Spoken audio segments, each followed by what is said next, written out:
안녕하세요. 삶의 깊이를 더하는 지식 채널입니다. 혹시 어떤 관계 속에서 나 자신을 완전히 잃어버린 것 같은 기분을 느껴보신 적 있나요?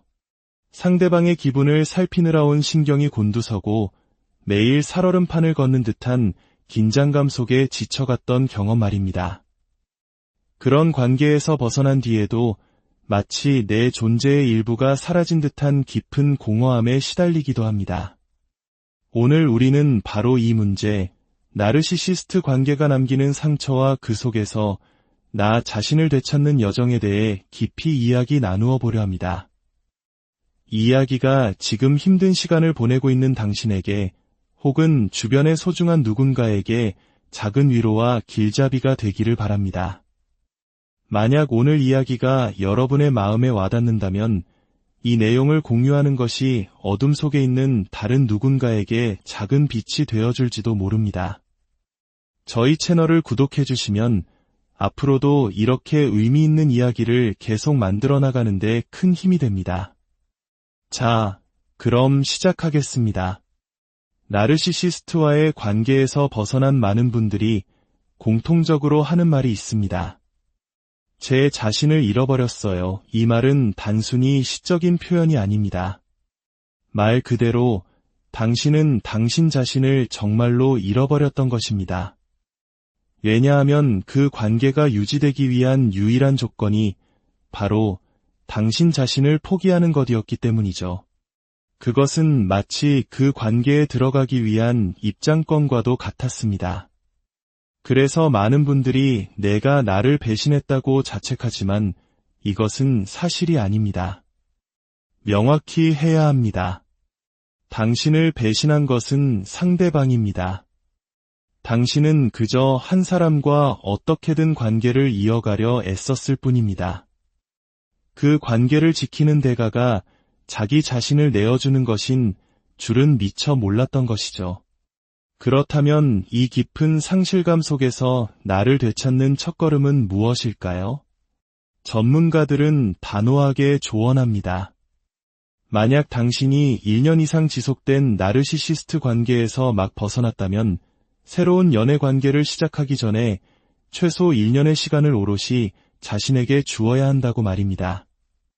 상처 입은 마음을 달래기 위해 성급하게 다른 사람에게 기대는 것은 매우 위험한 일입니다. 당신의 마음은 이미 관계를 위해 자신을 희생하는 것에 익숙해져 있기 때문입니다. 그 1년 동안 당신은 무엇을 해야 할까요? 바로 나를 다시 배우는 시간입니다. 내가 어떤 피자를 좋아하는지, 어떤 영화를 볼 때 즐거운지, 아침 몇 시에 일어나는 것을 가장 편안하게 느끼는지, 실내 온도는 몇 도가 나에게 가장 쾌적한지 아주 사소한 것부터 다시 알아가는 겁니다. 그동안 상대방에게 맞추느라 잊고 지냈던 나만의 취향과 선호를 하나씩 되찾는 과정이죠. 또한 늘 곤두서 있던 신경을 내려놓고 편안하게 내 몸으로 돌아오는 연습을 해야 합니다. 살얼음판을 걷던 일상에서 벗어나 비로소 내 몸과 마음의 소리에 귀 기울이는 것입니다. 그리고 가장 중요한 것, 나르시시스트의 통제로 인해 멀어졌던 친구들을 다시 만나세요. 그 관계 속에서 당신은 아마 많은 소중한 인연들과 거리를 두어야 했을 겁니다. 이제 그들과 다시 연결될 시간입니다. 목요일 저녁 친구들과의 수다 모임이 나에게 얼마나 큰 힘이 되는지, 그 시간을 지키는 것이 얼마나 중요한지 깨닫게 될 겁니다. 그리고 만약 새로운 누군가가 나타나 당신의 그 소중한 시간을 포기하라고 종용한다면 당신은 이제 단호하게 말할 수 있게 됩니다. 이 사람은 내 사람이 아니구나. 혼자가 되는 것을 두려워하지 마세요. 여기서 혼자는 고독한 외로움이 아닙니다. 오히려 나 자신과 가장 친밀하게 만나는 시간입니다. 이 시간을 통해 당신은 무엇이 나에게 진정으로 중요한지, 삶의 어떤 가치를 지켜야 하는지를 온몸으로 배우게 될 것입니다. 그렇다면 우리를 이토록 힘들게 하는 나르시시즘이란 정확히 무엇일까요? 많은 사람들이 나르시시스트를 단순히 이기적인 사람이라고 생각하지만 그것은 일부에 불과합니다. 나르시시즘은 훨씬 복잡하고 견고한 성격 유형입니다. 첫째, 이들은 극심한 공감 능력 부족을 보입니다. 물론 이들에게 공감 능력이 전혀 없는 것은 아닙니다. 자신의 기분이 좋고 모든 것이 순조로울 때는 마치 당신을 깊이 이해하는 것처럼 행동할 수 있습니다. 그래서 뛰어난 세일즈맨이 되기도 하죠. 하지만 이것은 당신의 마음을 읽어 자신의 목적을 달성하려는 도구일 뿐 진정한 정서적 교감이 아닙니다. 둘째, 이들은 엄청난 특권 의식과 오만함, 과대망상에 빠져 있습니다. 세상이 자신을 중심으로 돌아가야 한다고 믿으며 끊임없이 주변의 찬사와 인정을 갈구합니다. 만약 원하는 만큼의 인정을 받지 못하면 어린아이처럼 토라지거나 수동 공격적인 태도로 분노를 표출합니다. 셋째, 이들은 지독할 정도로 서열과 외적 지위에 집착합니다. 이들이 내리는 모든 결정의 기준은 이것이 나를 얼마나 더 대단해 보이게 하는가입니다. 관계 역시 마찬가지입니다. 깊고 진실한 유대감에는 관심이 없습니다. 오직 상대를 자신의 목적을 위한 도구로 이용하고 착취할 뿐입니다. 하지만 여기서 우리가 놓치지 말아야 할 중요한 이면이 있습니다. 이 모든 거만하고 화려한 모습 뒤에는 사실 깊은 불안감, 수치심, 그리고 연약함이 숨겨져 있다는 것입니다. 이들은 자신의 약한 내면을 마주하는 것을 극도로 두려워하기에 타인을 통제하고 지배하려는 욕구에 더욱 집착하게 됩니다. 아이러니컬하게도 우리 사회는 종종 이런 나르시시스트적인 특성을 성공의 조건으로 포장하곤 합니다. 그들의 자신감 넘치는 모습, 카리스마, 사회적 성공은 사람들을 쉽게 현혹시킵니다. 저렇게 잘난 사람이 마사까 하는 생각에 그들의 내면을 보지 못하고 위험한 관계로 빠져들게 되는 것입니다. 이런 나르시시스트와의 관계는 우리에게 어떤 영향을 미칠까요? 그것은 마치 천국과 지옥을 오가는 롤러코스터와 같습니다. 어떤 날은 세상에서 가장 다정하고 완벽한 연인이었다가도 어떤 날은 당신을 무시하고 가스라이팅하며 조종하고 깎아내립니다. 이 예측 불가능한 패턴이 반복되면서 피해자는 점차 혼란에 빠집니다. 내가 뭔가 잘못해서 그런 걸 거야. 그 사람은 원래 그런 사람이 아닌데 오늘 힘든 일이 있었나 봐. 이렇게 합리화하고 결국 모든 책임을 자기 자신에게 돌리게 됩니다. 왜냐하면 인간은 본능적으로 관계를 유지하려는 경향이 있고 상대방은 결코 자신의 잘못을 인정하지 않기 때문입니다. 이러한 정서적 학대가 장기간 지속되면 우리의 마음과 몸은 서서히 병들어갑니다. 끊임없는 자기 비난과 자기 의심, 과거의 일을 곱씹는 반추사고, 후회와 불안, 분노, 고립감, 무력감에 시달리게 됩니다. 잠을 제대로 잘 수 없고 스스로를 돌보는 일은 뒷전이 됩니다. 이 만성적인 스트레스는 결국 신체적인 문제로 이어져 면역력을 약화시키고 각종 염증과 질병을 유발하기도 합니다. 하지만 가장 무서운 것은 깊은 혼란입니다. 다른 사람들 앞에서는 너무나 매력적인 내 파트너, 사회적으로는 성공 가도를 달리는 그 사람, 그리고 가끔은 너무나 행복했던 기억들, 이 모든 것들이 뒤섞여 무엇이 진실인지 판단할 수 없게 만듭니다. 이 혼란 속에서 피해자는 서서히 자기 자신을 잃어가는 것입니다. 그렇다면 이 고통의 터널을 빠져나와 치유에 이르는 길은 어디에 있을까요? 치유의 과정은 크게 3단계로 나눌 수 있습니다. 첫 번째 단계는 안정입니다. 먼저 안전한 환경을 확보하고 내 몸과 마음이 다시 안정을 찾도록 하는 것입니다. 그 관계 속에서 당신은 늘 긴장 상태에 있었을 테니 이제는 편안히 숨 쉴 공간이 필요합니다. 두 번째 단계는 교육입니다. 내가 겪은 일이 무엇인지 정확히 아는 것입니다. 나르시시즘, 가스라이팅, 정서적 학대와 같은 개념을 배우면서 당신은 비로소 내 잘못이 아니었구나 라는 사실을 깨닫게 됩니다. 그리고 이 고통을 겪은 사람이 나 혼자가 아니라는 사실에서 큰 위안을 얻게 되죠. 그리고 마지막, 가장 어렵지만 핵심적인 단계는 근본적 수용입니다. 이것은 학대를 용납하거나 괜찮다고 받아들이라는 의미가 절대 아닙니다. 그 사람은 절대 변하지 않을 것이라는 고통스러운 현실을 있는 그대로 인정하는 것입니다. 더 이상 그가 변할 것이라는 헛된 희망에 매달리지 않는 것. 내가 아무리 노력해도 이 비는 그치지 않을 것이라는 사실을 받아들이는 것. 이것이 바로 근본적 수용입니다. 이 수용에 이르게 되면 우리는 비로소 선택의 기로에 섭니다. 이 관계를 떠날 것인가, 아니면 남을 것인가. 어떤 선택도 쉽지 않습니다. 떠나는 길은 이별 후에도 이어질 수 있는 상대의 비난, 악의적인 소문, 보복과 같은 또 다른 고통을 감수해야 합니다. 특히 아이가 있다면 평생 그 사람과 부모로서 엮여 있어야 하는 현실적인 어려움도 있습니다. 하지만 그럼에도 불구하고 많은 이들이 남는 것을 선택합니다. 경제적인 이유, 아이들 문제, 혹은 사회적 시선 때문에 떠날 수 없는 경우가 너무나도 많습니다. 만약 당신이 관계에 남기로 결정했다면 당신은 새로운 생존 전략을 세워야 합니다. 그것은 마치 매일 비가 올 것을 알기에 외출할 때마다 항상 성능 좋은 우산을 챙기는 것과 같습니다. 비를 멈출 수는 없지만 흠뻑 젖지 않을 방법은 배울 수 있는 것이죠. 당신에게 필요한 우산들은 이런 것들입니다. 첫째, 당신을 지지해주는 강력한 커뮤니티를 만드세요.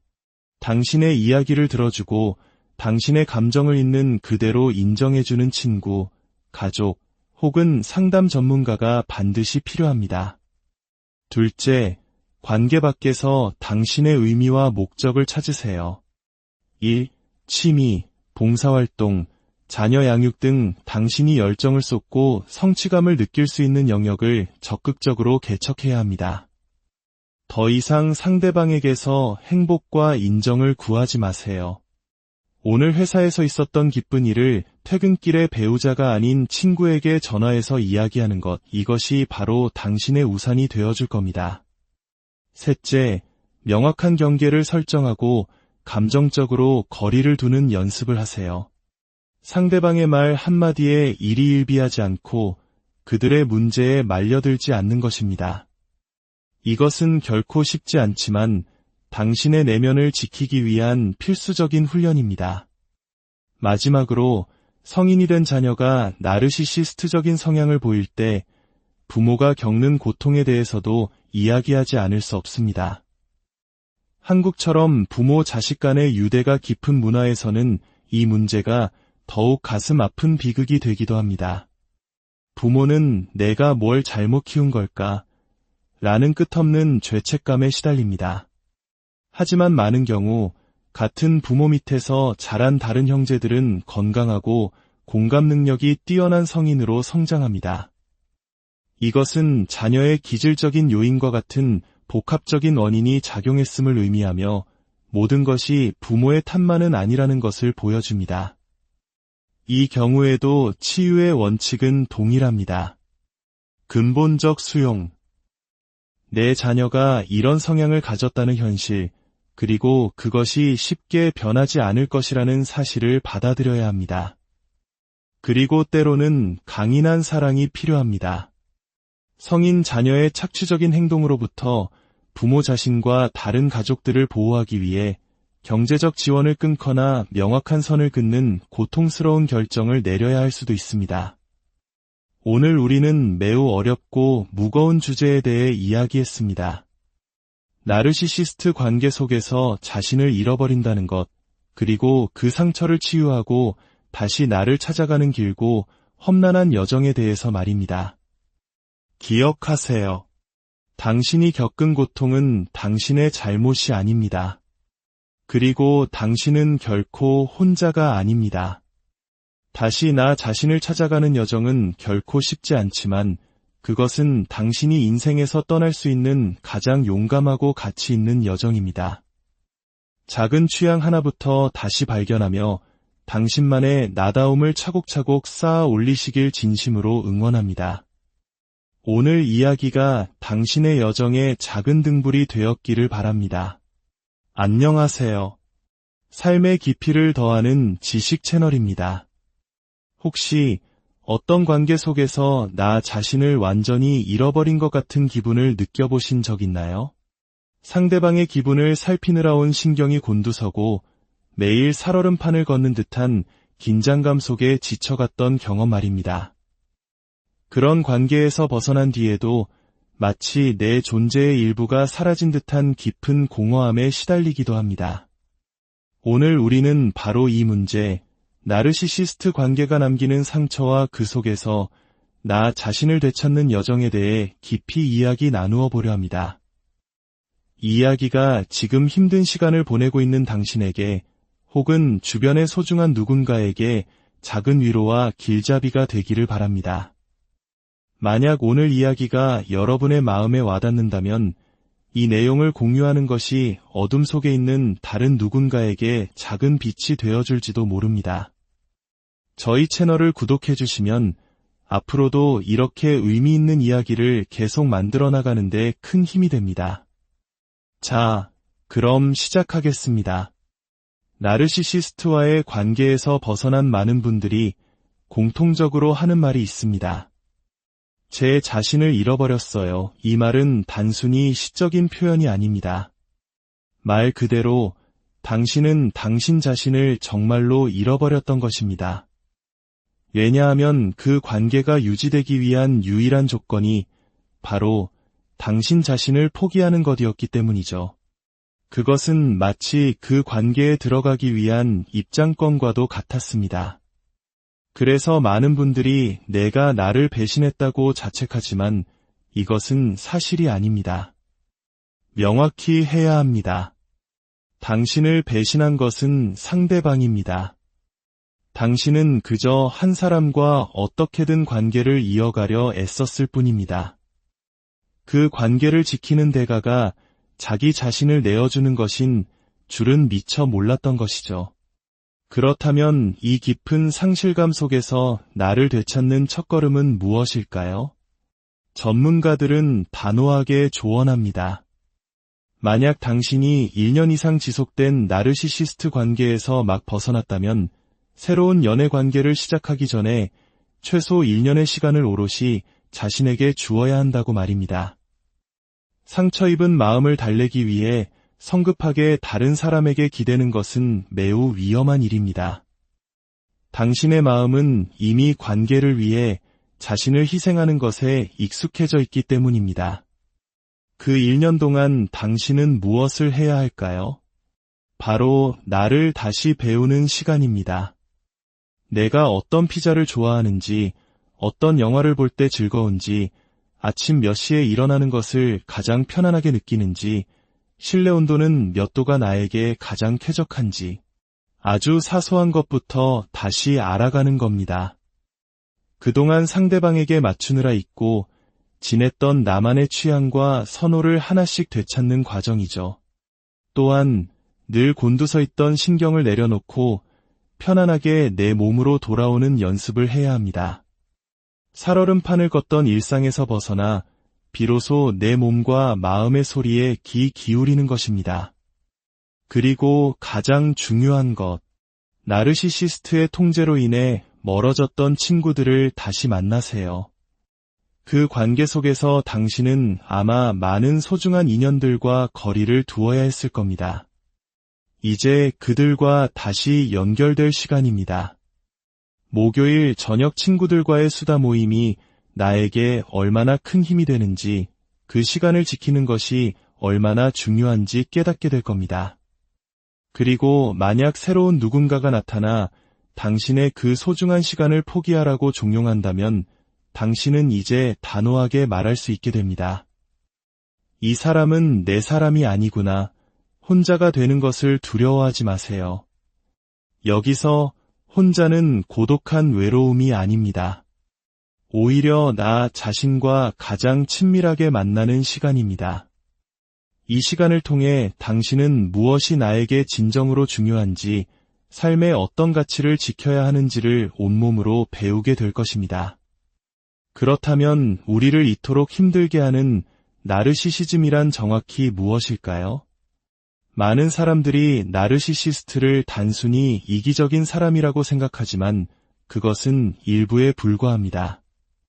나르시시즘은 훨씬 복잡하고 견고한 성격 유형입니다. 첫째, 이들은 극심한 공감 능력 부족을 보입니다. 물론 이들에게 공감 능력이 전혀 없는 것은 아닙니다. 자신의 기분이 좋고 모든 것이 순조로울 때는 마치 당신을 깊이 이해하는 것처럼 행동할 수 있습니다. 그래서 뛰어난 세일즈맨이 되기도 하죠. 하지만 이것은 당신의 마음을 읽어 자신의 목적을 달성하려는 도구일 뿐 진정한 정서적 교감이 아닙니다. 둘째, 이들은 엄청난 특권 의식과 오만함, 과대망상에 빠져 있습니다. 세상이 자신을 중심으로 돌아가야 한다고 믿으며 끊임없이 주변의 찬사와 인정을 갈구합니다. 만약 원하는 만큼의 인정을 받지 못하면 어린아이처럼 토라지거나 수동 공격적인 태도로 분노를 표출합니다. 셋째, 이들은 지독할 정도로 서열과 외적 지위에 집착합니다. 이들이 내리는 모든 결정의 기준은 이것이 나를 얼마나 더 대단해 보이게 하는가입니다. 관계 역시 마찬가지입니다. 깊고 진실한 유대감에는 관심이 없습니다. 오직 상대를 자신의 목적을 위한 도구로 이용하고 착취할 뿐입니다. 하지만 여기서 우리가 놓치지 말아야 할 중요한 이면이 있습니다. 이 모든 거만하고 화려한 모습 뒤에는 사실 깊은 불안감, 수치심, 그리고 연약함이 숨겨져 있다는 것입니다. 이들은 자신의 약한 내면을 마주하는 것을 극도로 두려워하기에 타인을 통제하고 지배하려는 욕구에 더욱 집착하게 됩니다. 아이러니컬하게도 우리 사회는 종종 이런 나르시시스트적인 특성을 성공의 조건으로 포장하곤 합니다.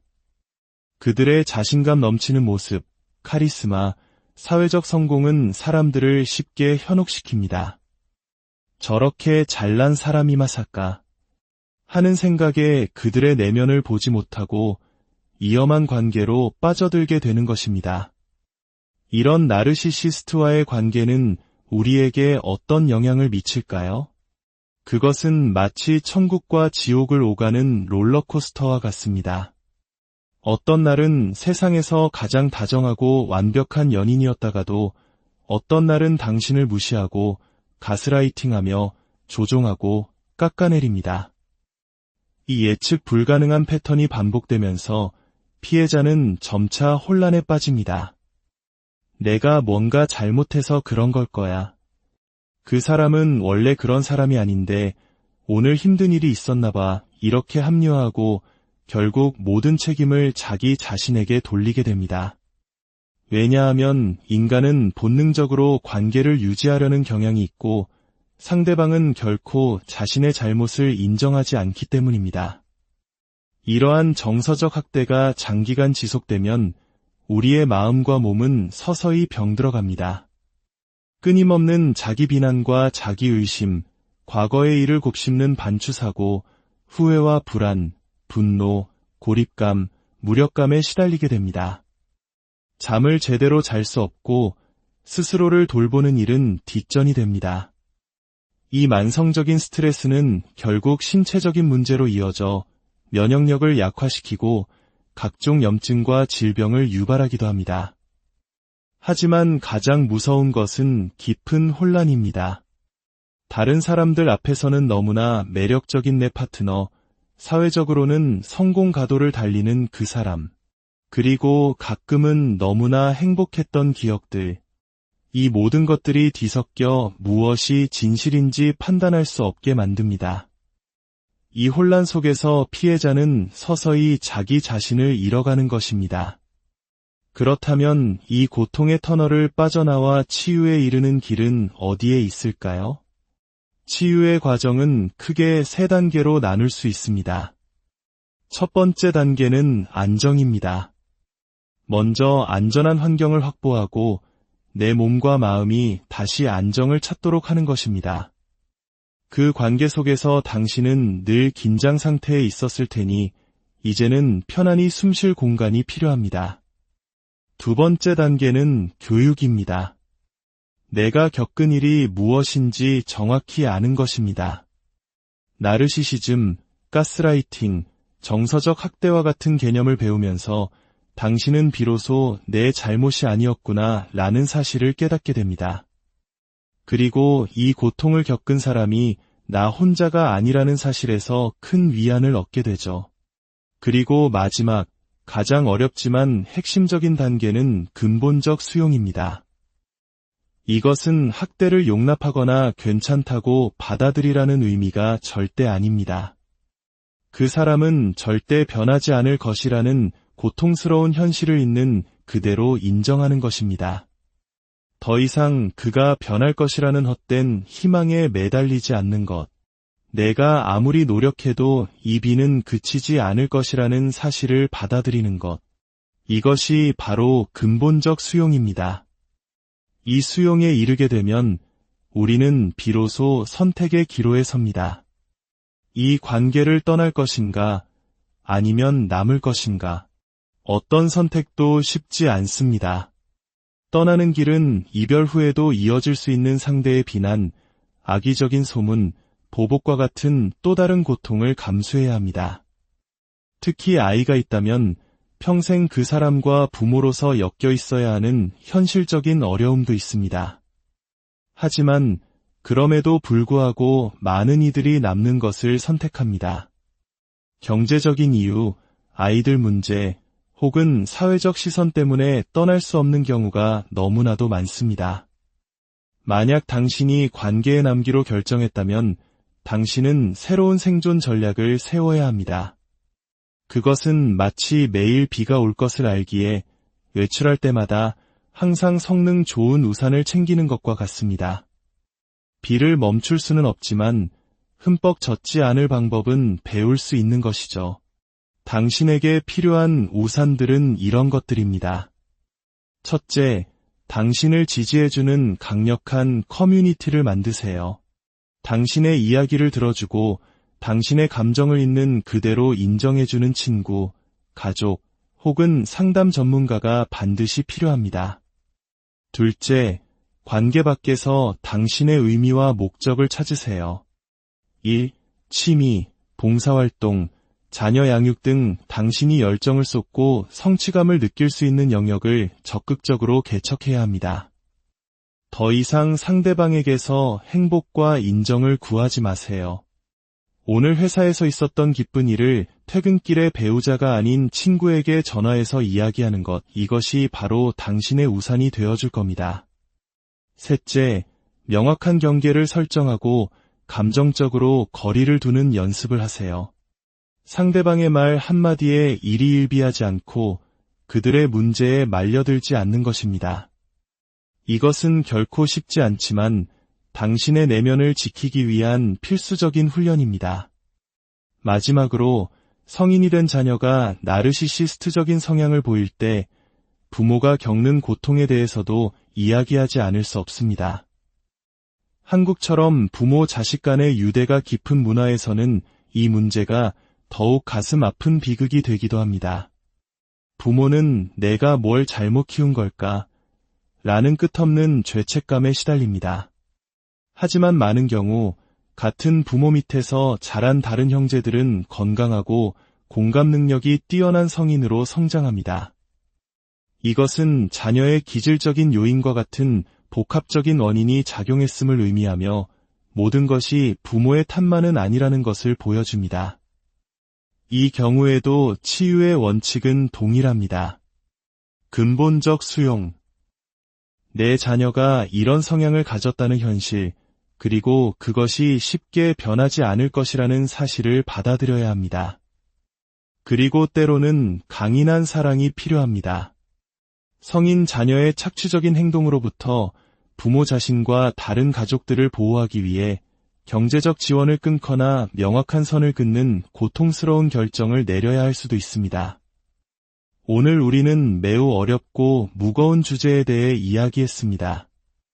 나르시시스트 관계 속에서 자신을 잃어버린다는 것, 그리고 그 상처를 치유하고 다시 나를 찾아가는 길고 험난한 여정에 대해서 말입니다.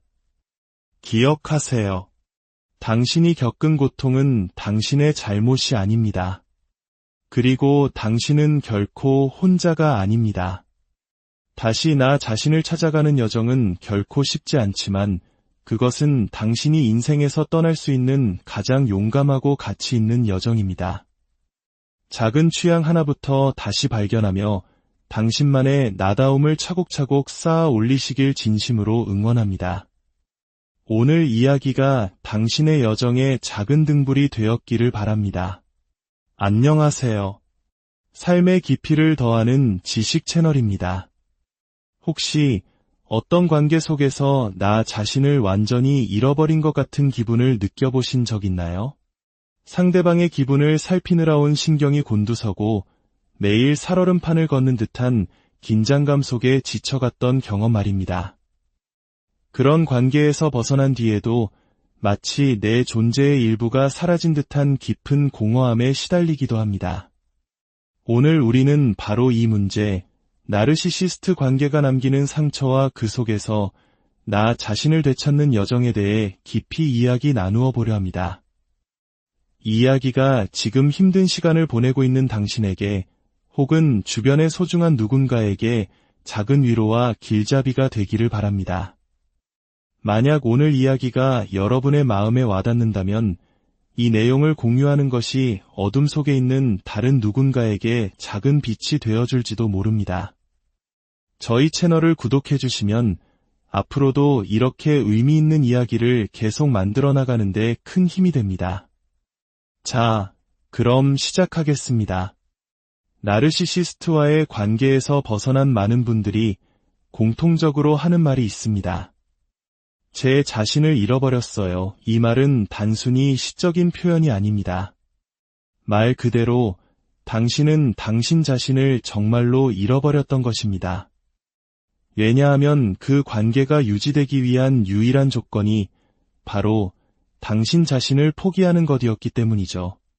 그것은 마치 그 관계에 들어가기 위한 입장권과도 같았습니다. 그래서 많은 분들이 내가 나를 배신했다고 자책하지만 이것은 사실이 아닙니다. 명확히 해야 합니다. 당신을 배신한 것은 상대방입니다. 당신은 그저 한 사람과 어떻게든 관계를 이어가려 애썼을 뿐입니다. 그 관계를 지키는 대가가 자기 자신을 내어주는 것인 줄은 미처 몰랐던 것이죠. 그렇다면 이 깊은 상실감 속에서 나를 되찾는 첫걸음은 무엇일까요? 전문가들은 단호하게 조언합니다. 만약 당신이 1년 이상 지속된 나르시시스트 관계에서 막 벗어났다면 새로운 연애 관계를 시작하기 전에 최소 1년의 시간을 오롯이 자신에게 주어야 한다고 말입니다. 상처 입은 마음을 달래기 위해 성급하게 다른 사람에게 기대는 것은 매우 위험한 일입니다. 당신의 마음은 이미 관계를 위해 자신을 희생하는 것에 익숙해져 있기 때문입니다. 그 1년 동안 당신은 무엇을 해야 할까요? 바로 나를 다시 배우는 시간입니다. 내가 어떤 피자를 좋아하는지, 어떤 영화를 볼 때 즐거운지, 아침 몇 시에 일어나는 것을 가장 편안하게 느끼는지, 실내 온도는 몇 도가 나에게 가장 쾌적한지, 아주 사소한 것부터 다시 알아가는 겁니다. 그동안 상대방에게 맞추느라 잊고 지냈던 나만의 취향과 선호를 하나씩 되찾는 과정이죠. 또한 늘 곤두서 있던 신경을 내려놓고 편안하게 내 몸으로 돌아오는 연습을 해야 합니다. 살얼음판을 걷던 일상에서 벗어나 비로소 내 몸과 마음의 소리에 귀 기울이는 것입니다. 그리고 가장 중요한 것, 나르시시스트의 통제로 인해 멀어졌던 친구들을 다시 만나세요. 그 관계 속에서 당신은 아마 많은 소중한 인연들과 거리를 두어야 했을 겁니다. 이제 그들과 다시 연결될 시간입니다. 목요일 저녁 친구들과의 수다 모임이 나에게 얼마나 큰 힘이 되는지, 그 시간을 지키는 것이 얼마나 중요한지 깨닫게 될 겁니다. 그리고 만약 새로운 누군가가 나타나 당신의 그 소중한 시간을 포기하라고 종용한다면 당신은 이제 단호하게 말할 수 있게 됩니다. 이 사람은 내 사람이 아니구나. 혼자가 되는 것을 두려워하지 마세요. 여기서 혼자는 고독한 외로움이 아닙니다. 오히려 나 자신과 가장 친밀하게 만나는 시간입니다. 이 시간을 통해 당신은 무엇이 나에게 진정으로 중요한지, 삶의 어떤 가치를 지켜야 하는지를 온몸으로 배우게 될 것입니다. 그렇다면 우리를 이토록 힘들게 하는 나르시시즘이란 정확히 무엇일까요? 많은 사람들이 나르시시스트를 단순히 이기적인 사람이라고 생각하지만 그것은 일부에 불과합니다. 나르시시즘은 훨씬 복잡하고 견고한 성격 유형입니다.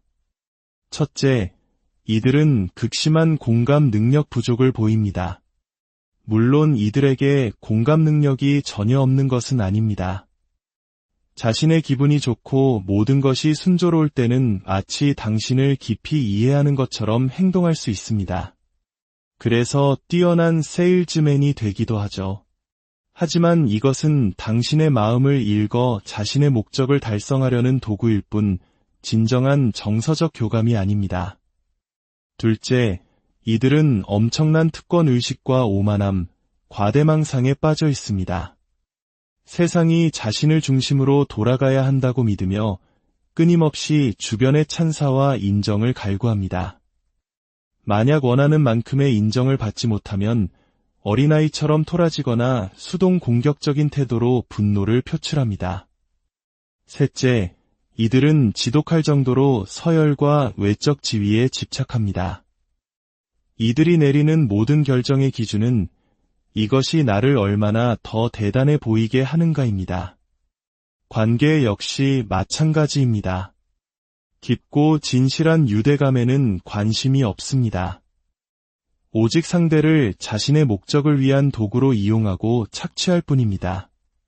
하지만 여기서 우리가 놓치지 말아야 할 중요한 이면이 있습니다. 이 모든 거만하고 화려한 모습 뒤에는 사실 깊은 불안감, 수치심, 그리고 연약함이 숨겨져 있다는 것입니다. 이들은 자신의 약한 내면을 마주하는 것을 극도로 두려워하기에 타인을 통제하고 지배하려는 욕구에 더욱 집착하게 됩니다. 아이러니컬하게도 우리 사회는 종종 이런 나르시시스트적인 특성을 성공의 조건으로 포장하곤 합니다. 그들의 자신감 넘치는 모습, 카리스마, 사회적 성공은 사람들을 쉽게 현혹시킵니다. 저렇게 잘난 사람이 마사까 하는 생각에 그들의 내면을 보지 못하고 위험한 관계로 빠져들게 되는 것입니다. 이런 나르시시스트와의 관계는 우리에게 어떤 영향을 미칠까요? 그것은 마치 천국과 지옥을 오가는 롤러코스터와 같습니다. 어떤 날은 세상에서 가장 다정하고 완벽한 연인이었다가도 어떤 날은 당신을 무시하고 가스라이팅하며 조종하고 깎아내립니다. 이 예측 불가능한 패턴이 반복되면서 피해자는 점차 혼란에 빠집니다. 내가 뭔가 잘못해서 그런 걸 거야. 그 사람은 원래 그런 사람이 아닌데 오늘 힘든 일이 있었나 봐. 이렇게 합리화하고 결국 모든 책임을 자기 자신에게 돌리게 됩니다. 왜냐하면 인간은 본능적으로 관계를 유지하려는 경향이 있고 상대방은 결코 자신의 잘못을 인정하지 않기 때문입니다. 이러한 정서적 학대가 장기간 지속되면 우리의 마음과 몸은 서서히 병들어갑니다. 끊임없는 자기 비난과 자기 의심, 과거의 일을 곱씹는 반추사고, 후회와 불안, 분노, 고립감, 무력감에 시달리게 됩니다. 잠을 제대로 잘 수 없고 스스로를 돌보는 일은 뒷전이 됩니다. 이 만성적인 스트레스는 결국 신체적인 문제로 이어져 면역력을 약화시키고 각종 염증과 질병을 유발하기도 합니다. 하지만 가장 무서운 것은 깊은 혼란입니다. 다른 사람들 앞에서는 너무나 매력적인 내 파트너, 사회적으로는 성공 가도를 달리는 그 사람, 그리고 가끔은 너무나 행복했던 기억들, 이 모든 것들이 뒤섞여 무엇이 진실인지 판단할 수 없게 만듭니다. 이 혼란 속에서 피해자는 서서히 자기 자신을 잃어가는 것입니다. 그렇다면 이 고통의 터널을 빠져나와 치유에 이르는 길은 어디에 있을까요? 치유의 과정은 크게 3단계로 나눌 수 있습니다. 첫 번째 단계는 안정입니다. 먼저 안전한 환경을 확보하고 내 몸과 마음이 다시 안정을 찾도록 하는 것입니다. 그 관계 속에서 당신은 늘 긴장 상태에 있었을 테니 이제는 편안히 숨 쉴 공간이 필요합니다. 두 번째 단계는 교육입니다. 내가 겪은 일이 무엇인지 정확히 아는 것입니다. 나르시시즘, 가스라이팅, 정서적 학대와 같은 개념을 배우면서 당신은 비로소 내 잘못이 아니었구나 라는 사실을 깨닫게 됩니다. 그리고 이 고통을 겪은 사람이 나 혼자가 아니라는 사실에서 큰 위안을 얻게 되죠. 그리고 마지막, 가장 어렵지만 핵심적인 단계는 근본적 수용입니다. 이것은 학대를 용납하거나 괜찮다고 받아들이라는 의미가 절대 아닙니다. 그 사람은 절대 변하지 않을 것이라는 고통스러운 현실을 있는 그대로 인정하는 것입니다. 더 이상 그가 변할 것이라는 헛된 희망에 매달리지 않는 것, 내가 아무리 노력해도 이 비는 그치지 않을 것이라는 사실을 받아들이는 것, 이것이 바로 근본적 수용입니다. 이 수용에 이르게 되면 우리는 비로소 선택의 기로에 섭니다. 이 관계를 떠날 것인가, 아니면 남을 것인가, 어떤 선택도 쉽지 않습니다. 떠나는 길은 이별 후에도 이어질 수 있는 상대의 비난, 악의적인 소문, 보복과 같은 또 다른 고통을 감수해야 합니다. 특히 아이가 있다면 평생 그 사람과 부모로서 엮여 있어야 하는 현실적인 어려움도 있습니다. 하지만 그럼에도 불구하고 많은 이들이 남는 것을 선택합니다. 경제적인 이유, 아이들 문제, 혹은 사회적 시선 때문에 떠날 수 없는 경우가 너무나도 많습니다. 만약 당신이 관계에 남기로 결정했다면 당신은 새로운 생존 전략을 세워야 합니다. 그것은 마치 매일 비가 올 것을 알기에 외출할 때마다 항상 성능 좋은 우산을 챙기는 것과 같습니다. 비를 멈출 수는 없지만 흠뻑 젖지 않을 방법은 배울 수 있는 것이죠. 당신에게 필요한 우산들은 이런 것들입니다. 첫째, 당신을 지지해주는 강력한 커뮤니티를 만드세요.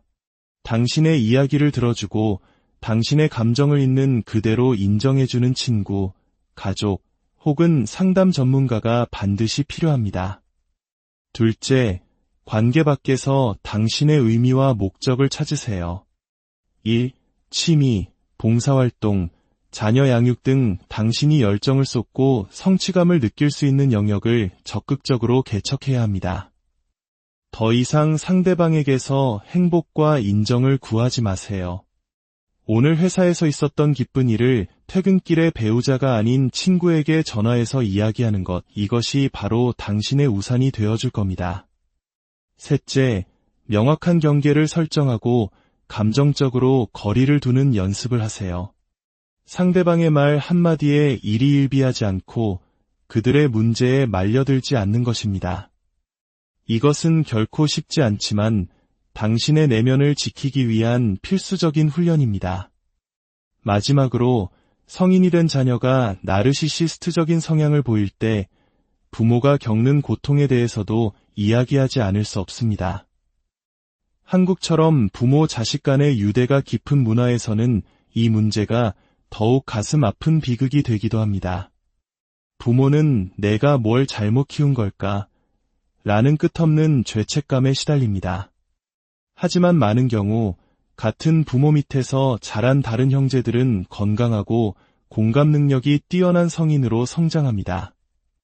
이것은 자녀의 기질적인 요인과 같은 복합적인 원인이 작용했음을 의미하며 모든 것이 부모의 탓만은 아니라는 것을 보여줍니다. 이 경우에도 치유의 원칙은 동일합니다. 근본적 수용. 내 자녀가 이런 성향을 가졌다는 현실, 그리고 그것이 쉽게 변하지 않을 것이라는 사실을 받아들여야 합니다. 그리고 때로는 강인한 사랑이 필요합니다. 성인 자녀의 착취적인 행동으로부터 부모 자신과 다른 가족들을 보호하기 위해 경제적 지원을 끊거나 명확한 선을 긋는 고통스러운 결정을 내려야 할 수도 있습니다. 오늘 우리는 매우 어렵고 무거운 주제에 대해 이야기했습니다. 나르시시스트 관계 속에서 자신을 잃어버린다는 것, 그리고 그 상처를 치유하고 다시 나를 찾아가는 길고 험난한 여정에 대해서 말입니다. 기억하세요. 당신이 겪은 고통은 당신의 잘못이 아닙니다. 그리고 당신은 결코 혼자가 아닙니다.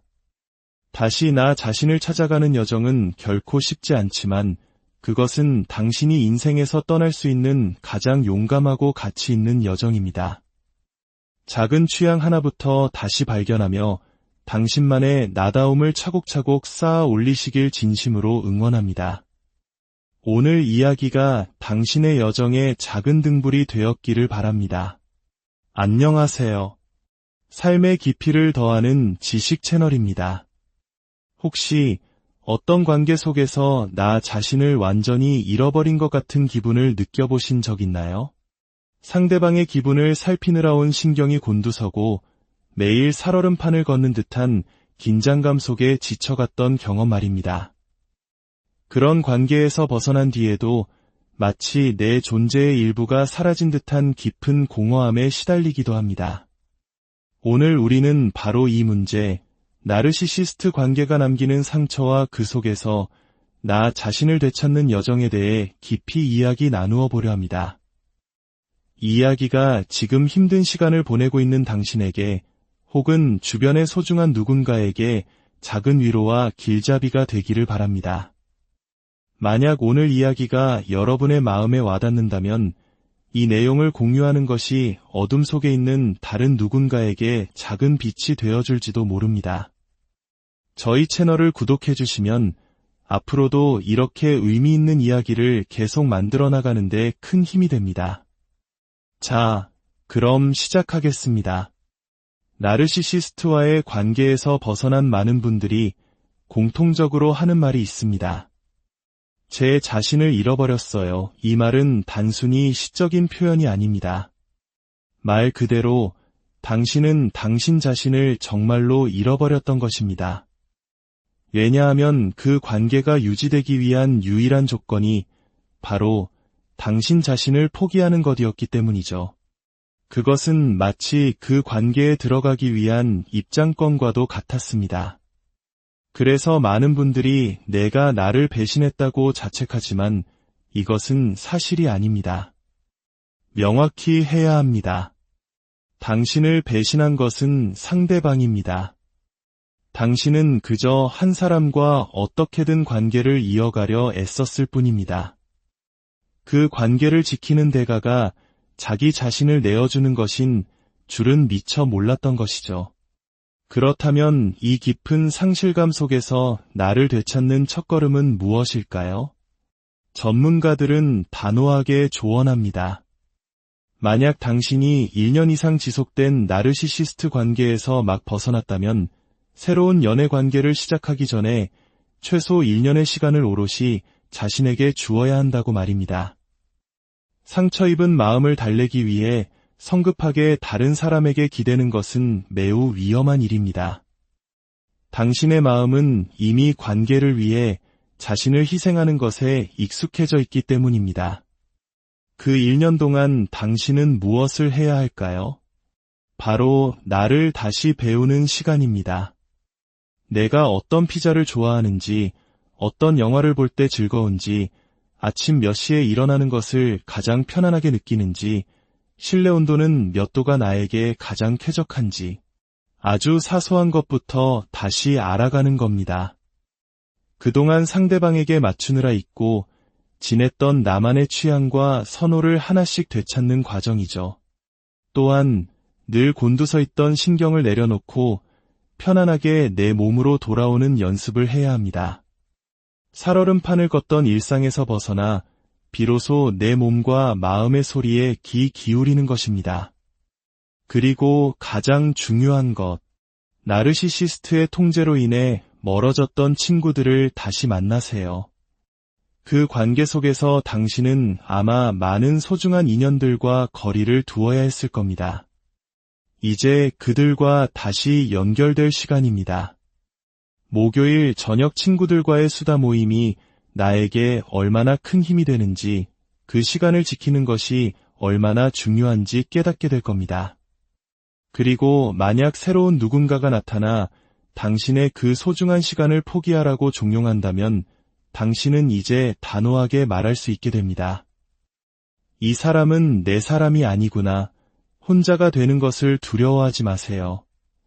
여기서 혼자는 고독한 외로움이 아닙니다. 오히려 나 자신과 가장 친밀하게 만나는 시간입니다. 이 시간을 통해 당신은 무엇이 나에게 진정으로 중요한지, 삶의 어떤 가치를 지켜야 하는지를 온몸으로 배우게 될 것입니다. 그렇다면 우리를 이토록 힘들게 하는 나르시시즘이란 정확히 무엇일까요? 많은 사람들이 나르시시스트를 단순히 이기적인 사람이라고 생각하지만 그것은 일부에 불과합니다. 나르시시즘은 훨씬 복잡하고 견고한 성격 유형입니다. 첫째, 이들은 극심한 공감 능력 부족을 보입니다. 물론 이들에게 공감 능력이 전혀 없는 것은 아닙니다. 자신의 기분이 좋고 모든 것이 순조로울 때는 마치 당신을 깊이 이해하는 것처럼 행동할 수 있습니다. 그래서 뛰어난 세일즈맨이 되기도 하죠. 하지만 이것은 당신의 마음을 읽어 자신의 목적을 달성하려는 도구일 뿐 진정한 정서적 교감이 아닙니다. 둘째, 이들은 엄청난 특권 의식과 오만함, 과대망상에 빠져 있습니다. 세상이 자신을 중심으로 돌아가야 한다고 믿으며 끊임없이 주변의 찬사와 인정을 갈구합니다. 만약 원하는 만큼의 인정을 받지 못하면 어린아이처럼 토라지거나 수동 공격적인 태도로 분노를 표출합니다.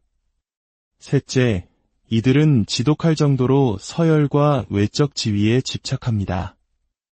이들이 내리는 모든 결정의 기준은 이것이 나를 얼마나 더 대단해 보이게 하는가입니다. 관계 역시 마찬가지입니다. 깊고 진실한 유대감에는 관심이 없습니다.